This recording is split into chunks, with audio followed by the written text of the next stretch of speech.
Chapter 8. Contents. We're going to talk about the process of justifying non-competitive proposals, when HUD approval is required, and the justification form. Introduction. Now, you see over here, we've talked about micro purchases, Chapter 5.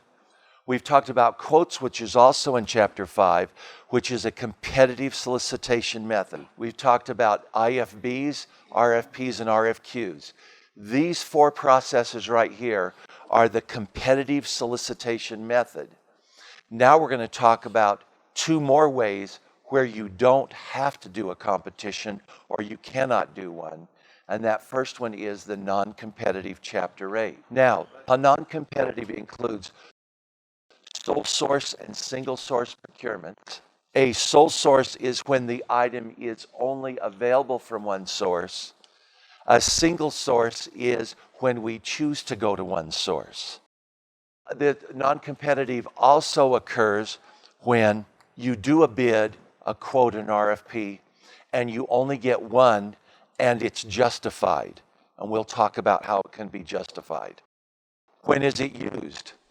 Non-competitive procurements typically occur when it's only available from a single or a sole source. Now, let's talk about examples.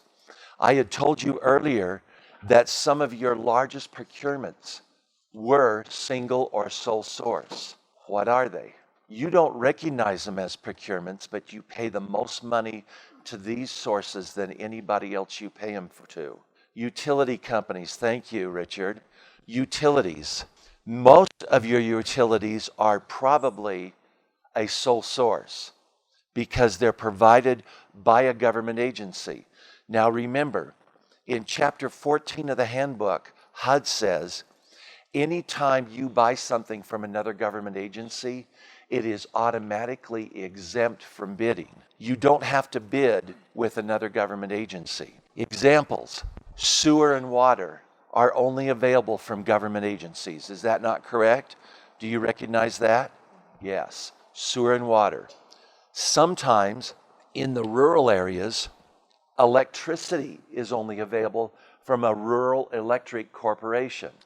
Now in the big city, like Albuquerque, like Las Cruces, like Santa Fe, you might have competition for utilities.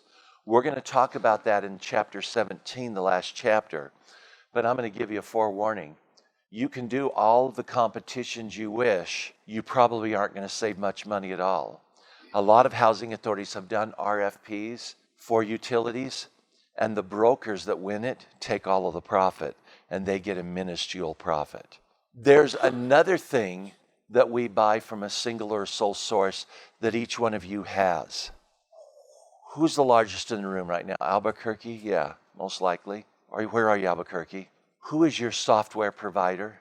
MRI. Used to have 10 masks, but MRI bought them, correct? How much do you spend with them every year to oversee your software?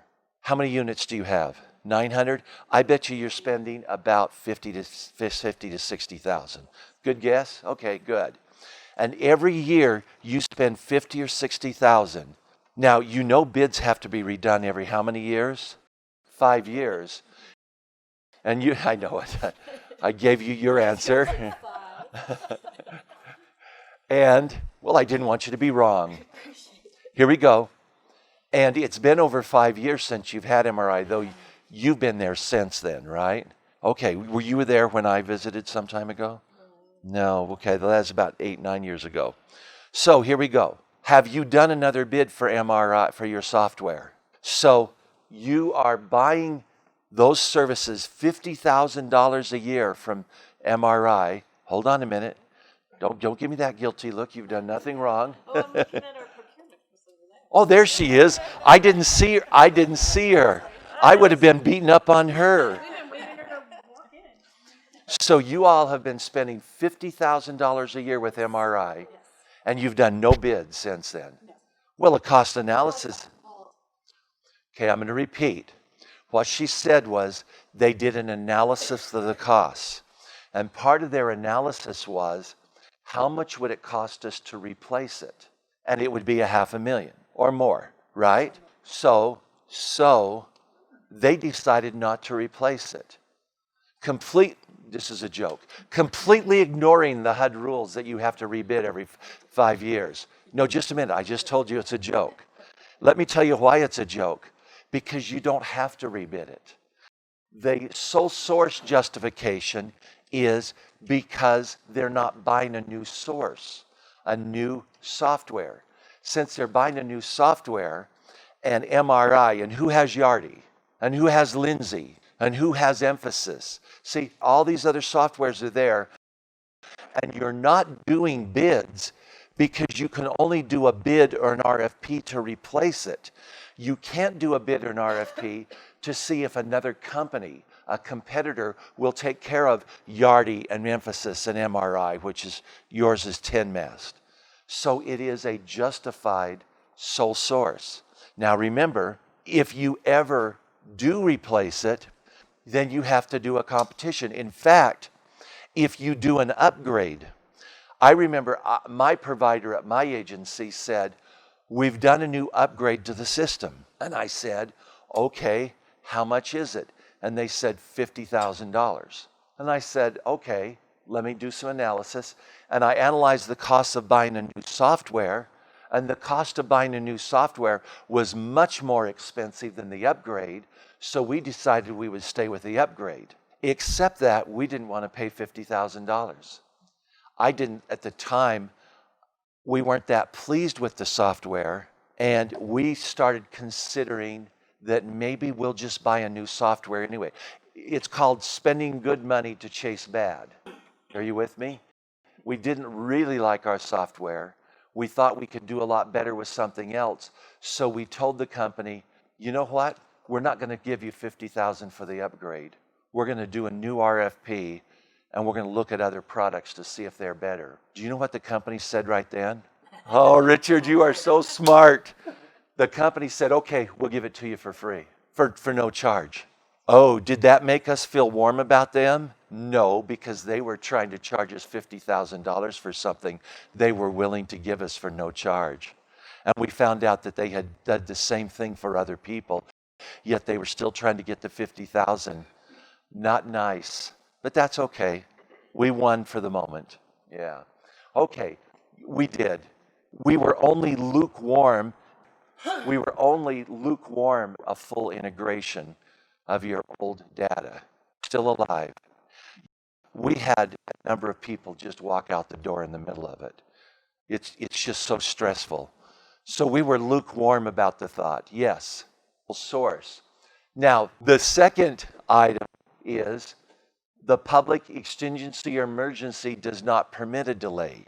If the creek is rising and water's going to come through the door, you better not be on the telephone taking bids for sandbags when the water comes through the door. That makes no sense, correct? Yeah, so you have to take care of emergencies.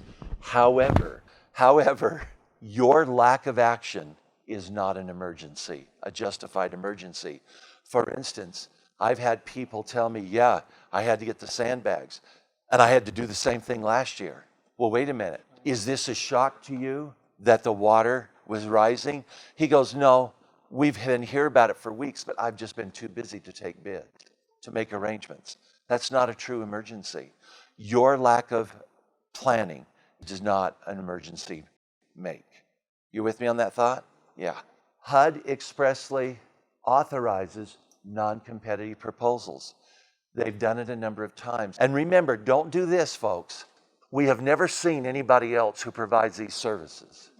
We've never heard of anybody else. That doesn't work. Those loose kind of justifications that we like to write about things will do you more harm than good. We just say, we continue to explain. The public emergency, HUD approved it. We did a bid and only got one. Now, we're on the issue of we only did one. Statement is the unique circumstances that require award, and we only did one bid. We only got one bid. We will say, we did a bid, we advertised it, we did outreach, we only got one. Description of the efforts made to find competitive sources. Now, for me and my clients, when we have a deadline approaching and we only have one bid or one proposal, we automatically do an extension we issue a addendum and tell everybody we hereby extend for 2 weeks. And then statement for the efforts made defined. We double up our outreach efforts. We call all the firms that we had sent outreach to that didn't go get the documents. We call everybody who did get the documents, and we say, I've done an extension, will you plan to respond? And if they say no, we ask them why, and we write it down. Several years ago in Illinois, I had a guy who waited way too long on his obligation deadline, and he had about $250,000 left. And HUD, of course, was all over him. You've got to obligate. I've been telling you, you got to obligate. Does that ring a bell? You've got to obligate. Well, finally we got it together and did a bid, and he was up against the deadline. So we did big outreach, and we only got one. And we had time for one extension, so we did it. And we actually hired a temp, and he made 70 calls to all of the firms he could find, explaining about his bid, and they all said, I can't respond. In this area of Illinois, the economy had just started booming. We had a new administration in, and everybody was too busy, and he still only has one. And it was about $250,000. We had to let it expire. 2 weeks before the obligation deadline, we had to let the bid expire. And we had done actually 2 extensions and made all these calls. Do you know that HUD approved that in 15 minutes? 70 phone calls to contractors with a detailed spreadsheet of what date and time and what each one of them said. It was obvious that even if they were to extend again, they weren't going to get any bids because of this condition about the booming economy at that moment. Are you with me on those thoughts? Yeah. Now remember, that particular issue of a booming economy kind of wears thin because now, 3.5 years later, there are a lot more construction companies that have been formed or in business. You know what happens when the economy booms? Really good people at construction companies, superintendents, divide off from that company and start their own because they say, ooh, I can make all that money. I don't have to work for somebody else. But that takes 2 or 3 years. So that excuse that we used before isn't as applicable today. But it was applicable then, and they approved him in 15 minutes. And then the HUD people said, sign the contract. Because that's how you obligate. Yeah. We put resources in and had the contract signed in a couple of days. Yeah. Okay. But he had this whole form backup, and he attached to this form when he sent it to HUD all the spreadsheets, everybody who they called. He attached copies of the bids, copies of all the original outreach, everything with the copy of the bid documents. Yeah.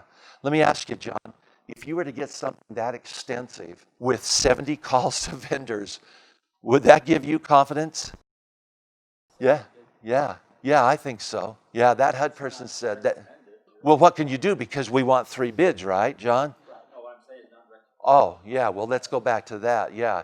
And in fact, when the guy approved it in 15 minutes, he called me and said, look at the letter, I got it. And the HUD guy who approved it said, great outreach, but, and then the HUD guy said, this was all caused by your lack of action on this issue for the past 2 years that these funds have been available. I said, touche, because you put me through a lot of work too these last couple of months. I had to drop a bunch of things and put it aside. He learned his lesson. He's been more timely in his stuff. Consistently use the same form, following the procedure exactly set in that area of the handbook. This area right here, end of the CFR. Now, that form has all of the additional stuff on it that you have to do, including the independent cost estimate and the cost price analysis and the licensing and the insurance.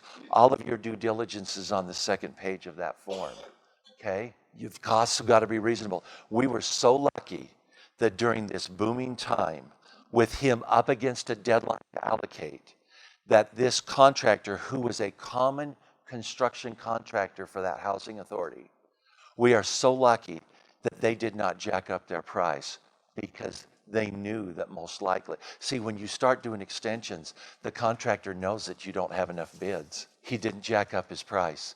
He left his price reasonable, and it was within budget. It was within the obligation money. Yeah, everything worked out for him. Don't think that you're going to lucky when you let obligation deadlines start to get real close and you've got to obligate funds.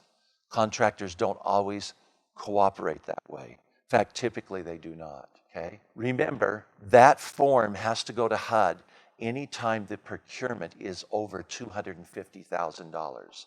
It does not revert to the $60,000 for New Mexico or the $50,000 for Texas. The HUD will do it, cover it in Chapter 12. It has to be approved, but it still has to be in your file and filled out no matter what the amount. Are you with me on that thought? It still has to be in your file, okay? We've already gone over all of this. This is all right off the HUD form, the Justification Documentation form.